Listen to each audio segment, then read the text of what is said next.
eu assisto Live TV PG, você sabe por quê. Você bem sabe por quê, rapaz. O programa Quarta Dimensão se encontra na telinha da TV Vila Velha. A TV que a nossa gente vê. O Serafim dos Anjos, logo que nos encontramos, me disse: quem crer e for batizado será salvo. Eu respondi: eu concordo com o texto, Serafim. Eu lhe disse, imagina só, meus amigos, a reação. Ele me olhou de alto a baixo, surpreendido com a minha imediata concordância, inesperada concordância. Eu explico, Serafim, porque existe outro texto.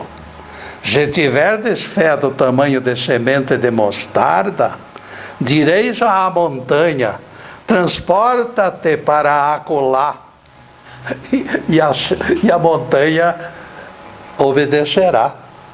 Mateus 17, 21. Quem alcança o carisma mostra a crença. Esta é legítima e salvadora. Se o Serafim conhece alguém com esse perfil, batizado pelas provações suportadas com paciência, me avise. Eu quero conhecer este ser raríssimo, que alcançou crença e batismo verdadeiros. Bons amigos colaboram atrás das câmeras para gerar som e imagem. Com eles na técnica temos certeza de que tudo correrá bem. O tema de hoje será: corpo existe, espírito vive. A Bíblia nos surpreende algumas vezes divulgando conceitos até mesmo aparentemente antagônicos. Palavras pronunciadas por Jesus nos foram transmitidas pelo Crispim dos Anjos, com evidente propósito de criar embaraços. Ele quer sempre criar embaraços. A imortalidade de berço que você defende, Getúlio, virou pó de traque. O mestre disse o seguinte em oração contida no 4º Evangelho: vida eterna é esta, conhecerem-te a ti, o único Deus verdadeiro, e a Jesus Cristo que enviaste. João 17, verso 3. E o Crispim remata os termos da sua arguição declarando: desde que conhecer Deus e o Cristo são exigências para alcance de vida eterna, Getúlio, fica prejudicada a tua tese de automática concessão. Quem não conhece Deus e ao seu Filho não será imortal. Pontifica o Crispim triunfante. Foi o próprio mestre quem definiu a exigência, mostrando que vida eterna não é, como você diz, presente de berço. A interpretação do Crispim ganha forças quando surgem outras palavras contidas na mesma oração. Dirigindo-se a Deus, Jesus se refere à sua própria pessoa. Deste-lhe poder sobre todos os homens, a fim de que dê vida eterna a todos os que lhe confiastes. João 17, verso 2. Percebam que outra vez o Nazareno vincula a eternidade ao agrupamento que Deus lhe confere, lhe confiara. Aqui a pergunta escapa como pássaro cativo fugindo da gaiola. Sem preenchimento de vazios, ninguém obterá a vida eterna. Eis a questão, eis o dilema, proclama o Crispim eufórico. E ele finaliza o entendimento concluindo que nossos espíritos, neste caso, poderão ser mortos. Por insuficiência de capacidade, discernimento e experiência, entregamos mãos à palmatória. Existimos no espaço e no tempo, mas este existir não significa a vida, com letra maiúscula. Ainda nos encontramos distanciados da autonomia prometida pelo nosso Rabi. Vivemos rodeados de incertezas. Considerando o pequeno aprendizado dos terráqueos, não será fácil conhecer a Deus e ao seu Cristo com tamanha falta de recursos. A condição imposta a conhecerem a Deus e ao Cristo não permite atalhos, nem desculpas esfarrapadas. Ou abrimos os olhos para enxergar e discernir, ou permaneceremos à margem da vida. A escolha é nossa. Inevitavelmente ficaria excluído do benefício aquele desajustado sem família, sem recursos, que sempre foi ovelha preferencial do Nazareno. Ninguém esqueça que o verbo conhecer combina mais com elites do que com classes desfavorecidas. Conhecimento pode ser investimento impossível.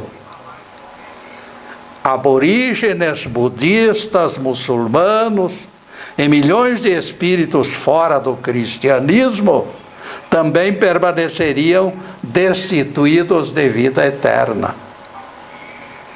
Grupo seleto de privilegiados tomariam seus lugares. Olá, e a festa continuaria. Analisando atentamente o primeiro capítulo do quarto evangelho, no entanto, percebemos que o Cristo é a luz que ilumina todo homem. Ela ilumina todo homem, a luz do Cristo. Sem exceção, budista, muçulmano, pobre, rico, ignorante, sábio, seja quem for. Está lá em João capítulo 1, versículo 9. A luz do Cristo ilumina todo o ser humano.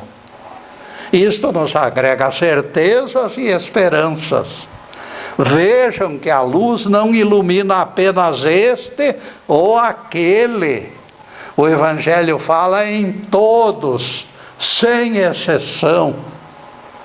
Os espíritos nascem do Criador e temos razões para crer que esta luz que ilumina os viventes se torna parte integrante dos seus espíritos. Ora, sendo luz do Cristo, alguém acredita que esta luz pode morrer? Conecta-se de tal forma que poderemos descrevê-la semelhante a duas peças de ferro soldadas. Unidas ao Espírito, elas não se desmembram, tornam-se peça única. Com certeza, fagulha do Cristo não é destrutível. Admitir o contrário seria desmerecer o Criador, seria duvidar da perenidade dos seus benefícios, seria colocar em xeque a linha de montagem divina. No aspecto do corpo de carne, os espiritualistas sempre admitiram a morte definitiva e completa. Pó volta ao pó, diz a Bíblia. Nunca aceitamos algo perene no que tange ao físico. Para nós o que vale mesmo é o Espírito. Eterno é apenas o Espírito. A imortalidade vem sendo cantada em verso e prosa. Há muitos séculos e milênios, esta verdade prevalece, até mesmo pela voz do Nazareno. Ele disse: não temais os que matam o corpo, mas não conseguem matar o espírito. Mateus 10, versículo 28. E aqui topamos algo que a própria teologia defende, corroborando nossas afirmações. Os salvos gozarão eternamente as delícias do paraíso, senhores teólogos. Não é isto que muitos dentre vocês proclamam? Vocês também ensinam que os perdidos, vejam só, os perdidos sofrerão eternamente o fogo do inferno. Esta existência incessante de maus e de bons confirma imortalidade para todos. Desde que perene o gozo dos salvos e sem fim o tormento dos perdidos, a doutrina de vocês confirma o nosso entendimento. Nossos espíritos viverão eternamente por aceitação universal. Defendemos eterna presença com única diferença: todos os espíritos ganharão o tempo necessário para completar o aprendizado. Água mole em pedra dura, tanto bate até que fura. Segundo os teólogos, apenas minoria receberá diploma. Os ímpios queimarão sem morrer por toda a eternidade. Estes permanecerão em banho-maria, sofrendo horrores pelos séculos e milênios. Segundo doutrinadores sádicos, embora os apenados clamem pela morte definitiva, o Pai Celestial recusará libertá-los. E neste libertá-los, caríssimos, nós vamos fazer a primeira interrupção no programa para os comerciais do canal. Mas é um instantinho só. Daqui a pouco estaremos de volta. Obrigado.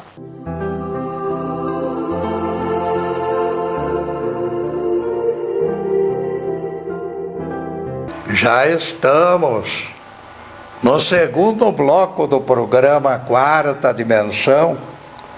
Nosso site está na telinha, esperando visitas. Ninguém deixe de acessar 242 palestras no YouTube. Dentre tais palestras, Jesus ordenou trabalho no sábado. Vem provocando inconformados protestos. Como posso entender outro sentido, senhores saduceus, se o mestre disse: levanta-te, toma a tua cama e anda. João 5, verso 8. Era dia de sábado. E isto significa trabalho. Qualquer um entende isto. Apelo ao arbítrio dos telespectadores, por favor, amigos, assistam à palestra Jesus ordenou trabalho no sábado. Opinem, deem a sua opinião, caríssimos. De nossa parte, não desejamos mais do que a verdade. Na palestra explicamos tudo com riqueza de detalhes. Os programas Quarta Dimensão, o programa Quarta Dimensão é gravado nos estúdios Fernando Martins e transmitido ao vivo pelo Facebook Live TV Ponta Grossa. E o que é mais importante, durante todo o tempo, a hora que você quiser, é só clicar e vai assistir quaisquer palestras nossas. Nosso agradecimento ao Fernando e também ao Zube, que nos oferecem ótimas condições para a divulgação dos evangelhos. Em seguida, o nosso tema: corpo existe, espírito vive. A criatura pode ter cometido um delito apenas, um único pecado. Se não teve tempo de pedir perdão, estará queimando por toda a eternidade. Isso aí é vingança. Vai atravessar o tempo sem fim nas chamas do inferno, dizem os teólogos. Será possível atribuir este grau de crueldade ao Deus de amor? O mesmo Deus que manda amar aos inimigos, de repente queima os próprios filhos, conservando suas vidas para que o horror jamais termine. Como aceitar tamanha contradição com este sofrimento? Como se este sofrimento ensinasse algo, seria menos brutal, mas ele nada ensina. Graças a Deus jamais acreditamos nesta ridícula invenção.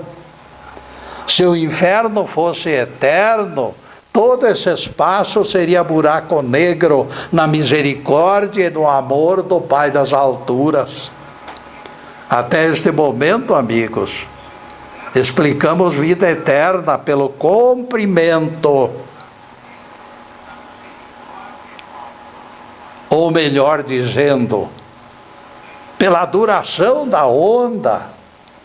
Em seguida procuraremos analisá-la pela qualidade. Também essa interpretação é exigida. Vida eterna é esta: que te conheçam a ti como único Deus verdadeiro e a Jesus Cristo que enviaste. João 17, verso 3. Enquanto imortalidade é patrimônio de todos os espíritos, sem exceção, consciência da vida eterna, ao contrário, e aqui nós chegamos ao ponto, é algo seletivo.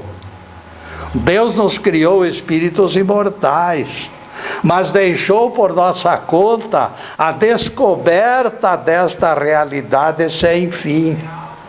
É isto que nos falta por ignorância.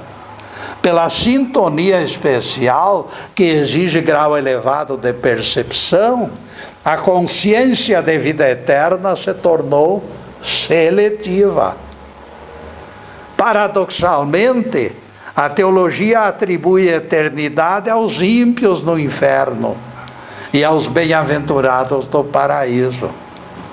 Consciência da eternidade, todavia, como expliquei, é coisa nossa e só se torna aproveitável na medida do progresso espiritual. Depois de aperfeiçoados 100%, os espíritos gozarão na plena intensidade os eflúvios maravilhosos desta consciência cósmica. Outra coisa contraditória no que tange ao assunto é o seguinte: quando os catedráticos defendem a eternidade de penas reservadas para o pecador, ingenuamente eles concedem imortalidade ao Satanás deles, não meu, deles, porque eu não quero saber dessa coisa. Se o inferno fosse eterno e os castigos também, esta figura maligna forçosamente também viveria para sempre. Como foguista, obrigado a manter as fornalhas acesas, ele não pode morrer. E neste ponto, se o maligno realmente existisse, desmoronaria parte da sacralidade da vida eterna. Esgotado este assunto, acreditamos oportuno penetrar na controvérsia principal do nosso tema de hoje.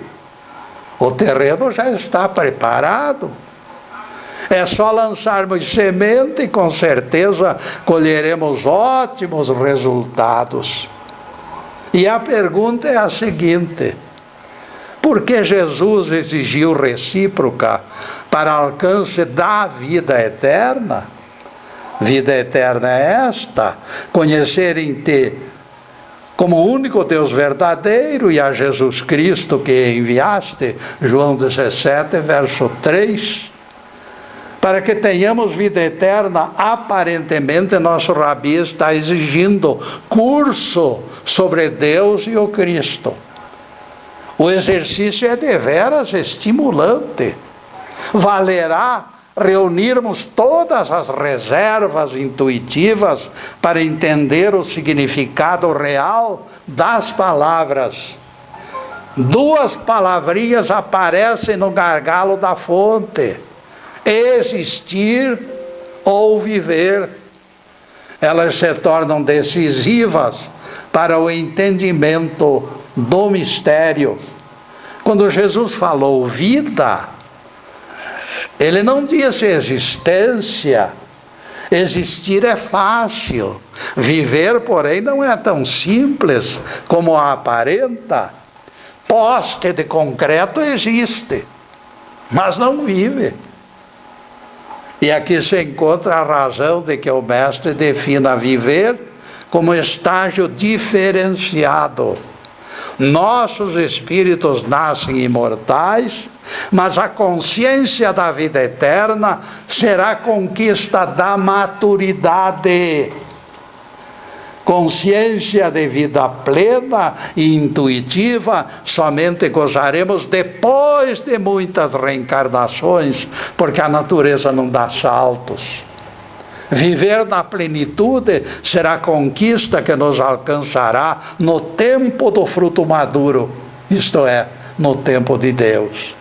Diversas e inúmeras condições precisam ser preenchidas para alcançarmos a autêntica beatitude prometida pelo Cristo.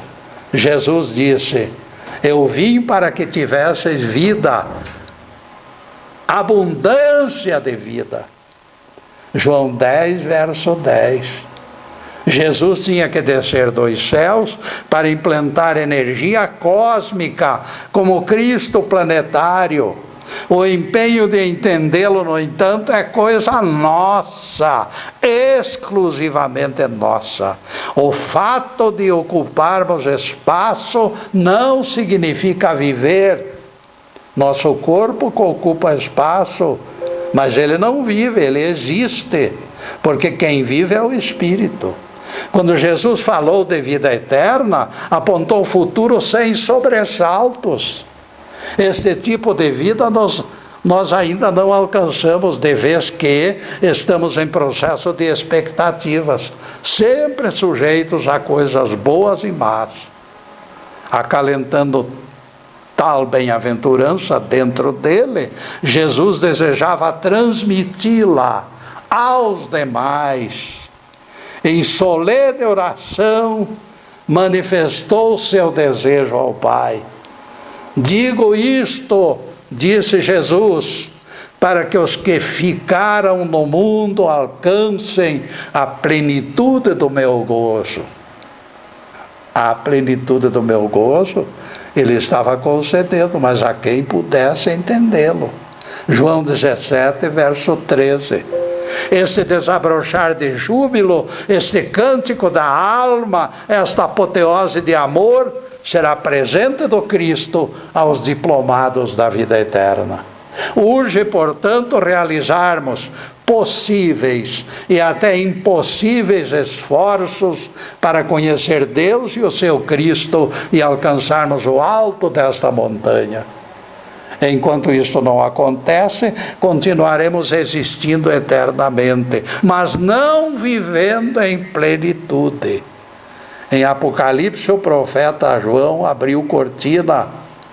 Ouvi voz dos céus, como estrondo de muitas águas, e como grande trovão, e como alguém tocando cítaras, e cantava um cântico novo diante do trono, e ninguém podia cantar, senão os 144 mil que foram comprados da terra. Apocalipse 14, versículos 2 e 3. E neste ponto, caríssimo, nós vamos fazer mais uma pequena interrupção no programa para os comerciais do canal. Mas é um instantinho só. Daqui a pouco estaremos de volta. Obrigado.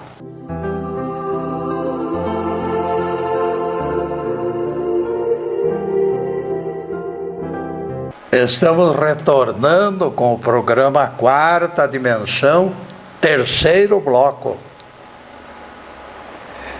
Então Davi consultou a Deus: subirei contra os filisteus? Respondeu-lhe Jeová: sobe, porque os entregarei nas suas mãos. 1 Crônica 14, versículo 10. Este texto tem sido bastante usado por pregadores. Ao contrário, outro texto desse mesmo livro ficou congelado. Por que será? É o seguinte, o texto é o seguinte: meu filho, confessou Davi a Salomão, eu sempre desejei construir templo ao Senhor, mas ele me proibiu dizendo: tu tens feito muitas guerras, não poderás edificar templo ao meu nome depois de tanto sangue derramado. 1 Crônica 22, versículos 7 e 8. Elogios ao Davi violento, silêncio dos pregadores quando Jeová o castiga pela violência. Vocês vejam a malícia dentro desta construção teológica. O livre-arbítrio explica: escândalos e guerras serão inevitáveis, mas ai de quem os pratica. A lei do mais forte favoreceu Davi. Jeová reconheceu sua vitória, porque ele estava mais forte. Não é por outro motivo, não. O karma do rei assassino, porém, impediu que construísse templo. Deus castigou Davi, portanto. Depois desse pinguinho de doutrina, a continuação do nosso tema: corpo existe, espírito vive. 144 mil é um número simbólico. Simbólico, não esqueçam. Dos salvos no juízo final. Esses têm vida eterna, têm ouvidos, têm vozes e têm amor no coração. Esses são os filhos que o Pai conhece porque já mostraram serviço. Percebam que ninguém consegue acompanhá-los no cântico de louvor ao Todo-Poderoso Deus. E não se trata de algo misterioso, não. Mesmo a de estrofes reduzidas, os profanos não conseguirão memorizá-las, porque são mantras sagrados. Aqueles 144 mil retratam por amostragem o espetáculo da redenção do planeta. Eles exibem a visão reveladora da vida eterna. Por isso os profanos são familiarizados com a abundância de vida. Não possuem autonomia para acompanhá-los na adoração. Os profanos não conseguem altura suficiente de voz. Não conseguiremos repetir as estrofes laudatórias. Existir em corpo e alma proporciona apenas parte do prazer. Ainda nos falta olhos de ver, como proclamava Jesus. Não passamos de esfomeados filhos de Eva em peregrinação pelo roteiro castrador das dívidas negativas do nosso karma. Essa exaustiva jornada pelos dias e noites de existência prosaica não pode ser considerada a vida. Posse de concreto, como eu disse há pouco, também existe no espaço e no tempo, mas não tem vida. Em seguida, pelo fato de ocupar linha temática, eu responderei crítica de telespectador. Alguém manifestou contrariedade de que eu tenha afirmado que nenhum dos personagens da Bíblia se encontrava no sétimo céu, conforme afirmou Jesus. exceção apenas dele, é claro. E eu fui criticado porque eu desarmei esquemas e desarticulei doutrinas dos terráqueos. Só Jesus circulava pela morada divina, ninguém subiu ao céu. São palavras do mestre e não minhas. Muitos ficarão escandalizados, para minha surpresa, pois eu me basei no Evangelho, não estou inventando nada. Meu crítico, tão entupido de teologia, nem sequer escutou o que eu dissera. Ele foi logo dizendo: você pisou na bola, Getúlio. Nunca esqueça que Dimas, o bom ladrão, naquela mesma sexta-feira, subiu aos céus com Jesus. E este texto propiciou clara existência de que o sétimo céu é acessível. Neste caso, meu caro crítico, só nos resta examinarmos o texto. O ladrão crucificado voltou-se para Jesus e disse: lembra-te de mim, Senhor, quando entrares no teu reino.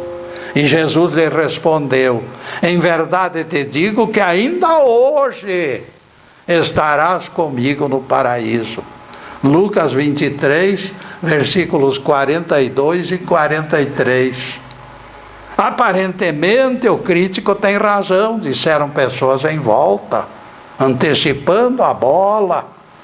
Pela letra da Bíblia, Jesus prometeu que o ladrão crucificado estaria com ele naquele mesmo dia no paraíso. Pesquisando o relato bíblico, no entanto, verificamos que o mestre nem sequer esteve no paraíso naquela sexta-feira. O apóstolo Pedro diz que exatamente naquele dia, Jesus desceu à mansão dos mortos para pregar evangelho a espíritos que desencarnaram na época do dilúvio. Vejam que maravilha! Eram malfeitores encarcerados desde tempos de Noé, cujos crimes hediondos não lhes permitiram reencarnar. A carta de Pedro diz: morto sim na carne, mas vivificado no espírito, no qual foi e pregou aos espíritos em prisão, desobedientes dos dias de Noé.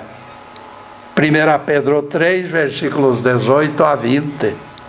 Se o nosso Rabi permaneceu em espírito na mansão dos mortos e só voltou para ressuscitar no domingo, em todo esse tempo ele não esteve no paraíso para carregar Dimas com ele. O local visitado por Jesus se afigura mais inferno do que céu. Temos outra prova de que Jesus não esteve ao lado do bom ladrão no paraíso naquela sexta-feira. O evangelho é abundante. No domingo pela manhã, Maria Madalena esteve no sepulcro, aonde esperava encontrar o corpo de Jesus. Aproximando-se dela, Jesus lhe disse: Maria. Ela, voltando-se, lhe disse em hebraico: Raboni, que quer dizer mestre. Esquivando-se das suas demonstrações de afeto, Jesus lhe advertiu: não me toques, Maria, porque ainda não subi ao Pai.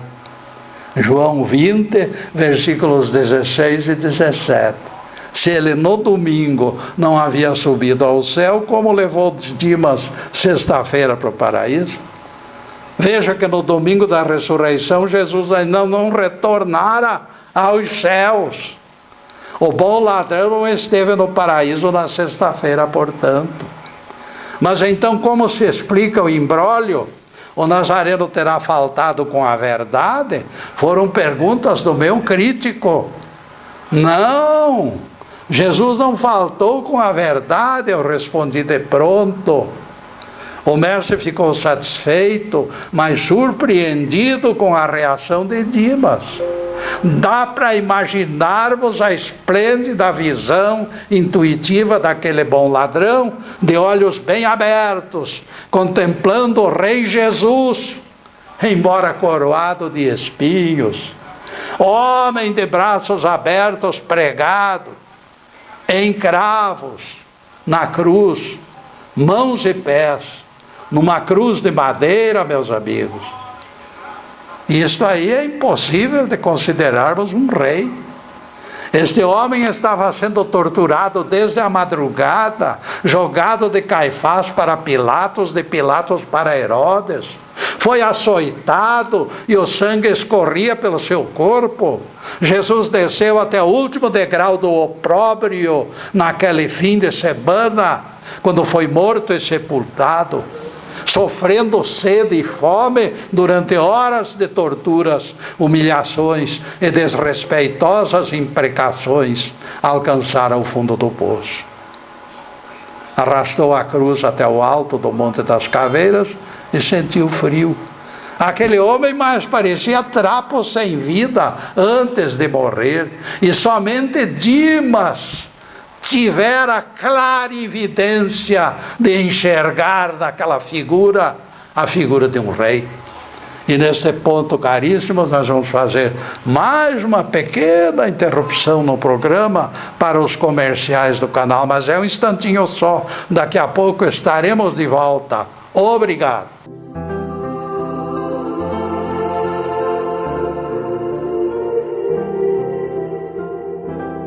Além do Quarta Dimensão, o Facebook Live e TV PG transmite mais os seguintes programas: Alerta Total com André Cesarepa, Olhares com Anderson Pedroso, Transformando Vidas com o Pastor Edson, Carro em Casa com Odine Carneiro e o infantil Mundo da Alegria com Janaína de Oliveira. E atingimos o último bloco do programa Quarta Dimensão. O tempo voando, rápido como bólido. E nunca esqueçam sexta-feira como nosso dia de encontro.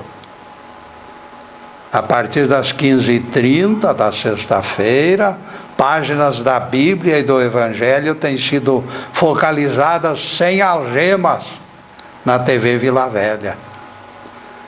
Para a próxima sexta-feira já estamos elaborando outro tema em autênticos moldes.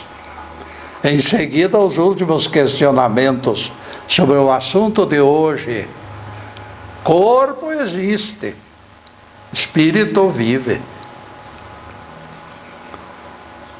Faltavam poucos minutos para se completar a hora nona, quando o crucificado entregaria o seu sacrifício nas mãos do Pai. Pois foi exatamente neste momento de aparente derrota que o apelo de Dimas chegou aos seus ouvidos: lembra-te de mim, Senhor, quando entrares no teu reino. Lucas 23, verso 42. Palavras do bom ladrão.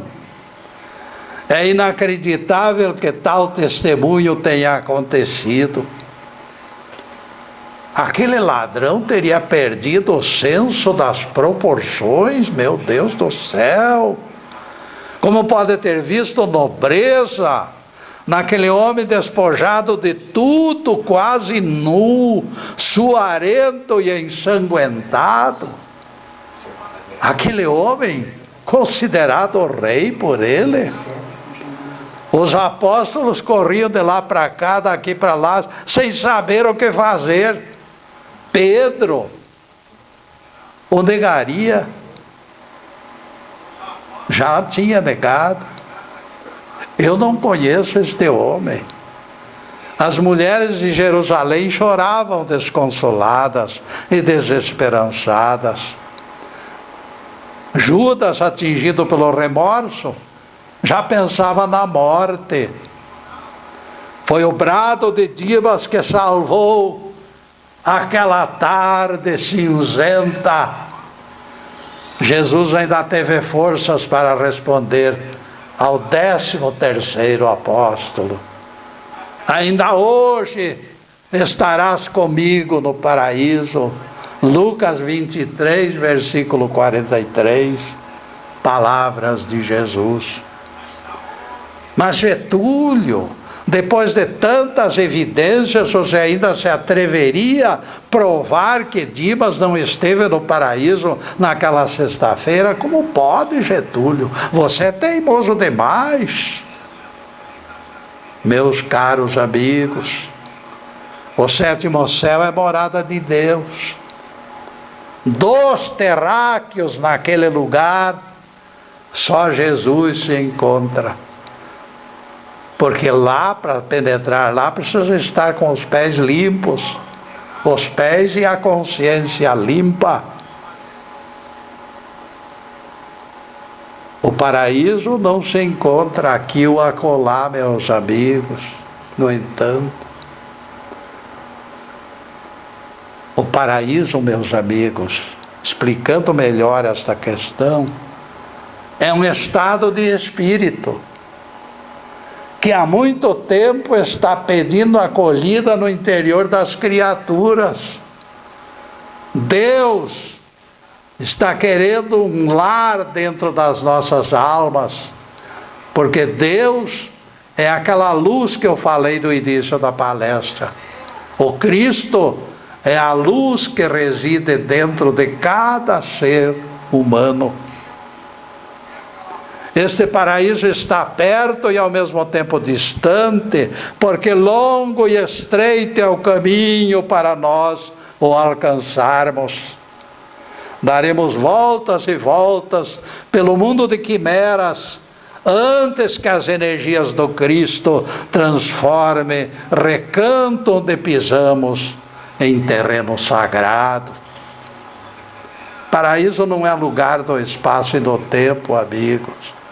Paraíso é estado de espírito e, como tal, nada tem a ver com posição geográfica. Jesus carregava o paraíso para onde levassem seus pés. Onde Jesus chegava, se existisse, até o inferno poderia se transformar em céu quando Jesus se aproximasse. O homem de Nazaré partilhou preciosidade com o 13º apóstolo. Ainda hoje estarás comigo, lhe disse o mestre. E o mestre cumpriu a palavra. Foi exatamente esta vida abundante de que fala o tema de hoje, que Jesus transferiu para o derradeiro apóstolo.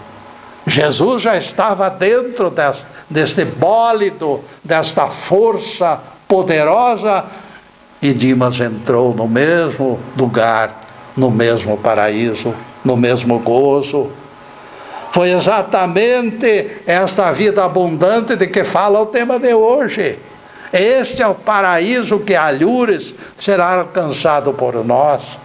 Não existe recanto diferenciado para a bem-aventurança. Os espíritos podem se espalhar por todas as regiões do universo. Eles levarão o que eles verdadeiramente são para aqueles lugares.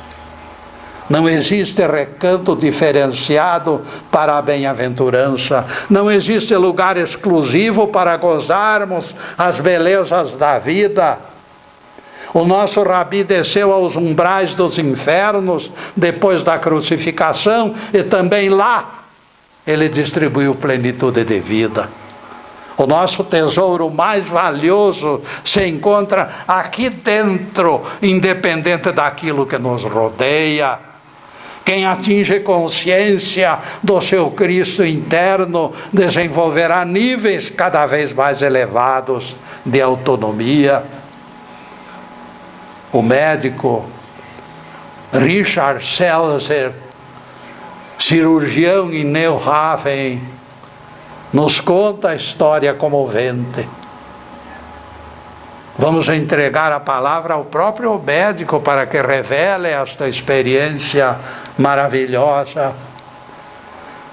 Ele diz: chamei à sala de curativos jovem diabética para fazer-lhe algumas suturas na perna. Ela não podia ver a mancha negra que lhe tornava os pés e o tornozelo, e ameaçava espalhar-se pelo corpo inteiro, porque Irene, além de tudo, ainda era cega. Dos dedos estendiam-se ramificações de tecido em decomposição.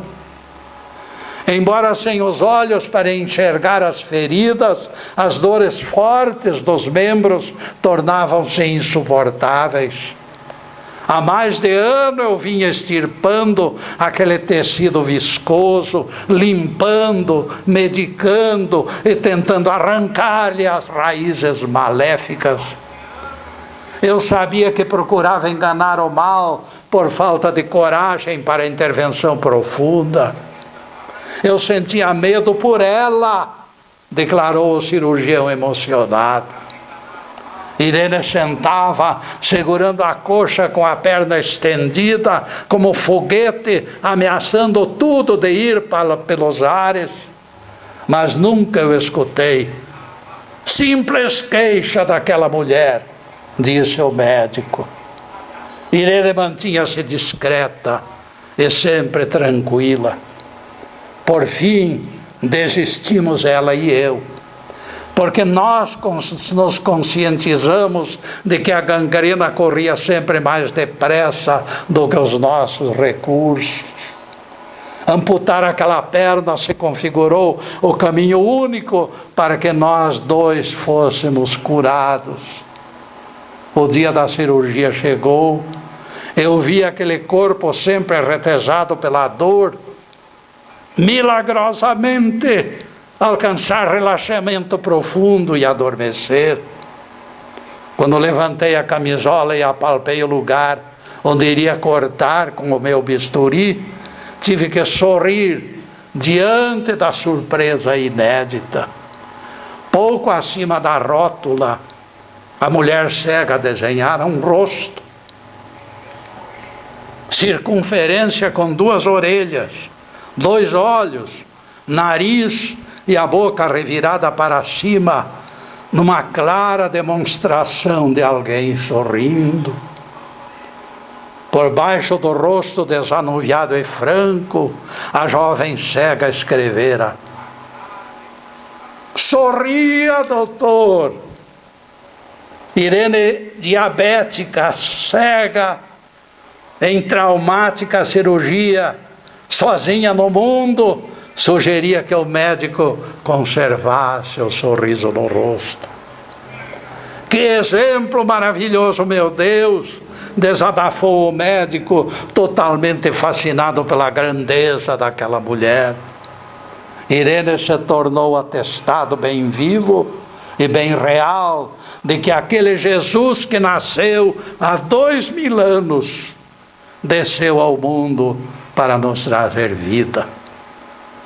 E vida, meus amigos, com abundância. Louvado seja Deus. Que o Senhor nos abençoe e nos guarde.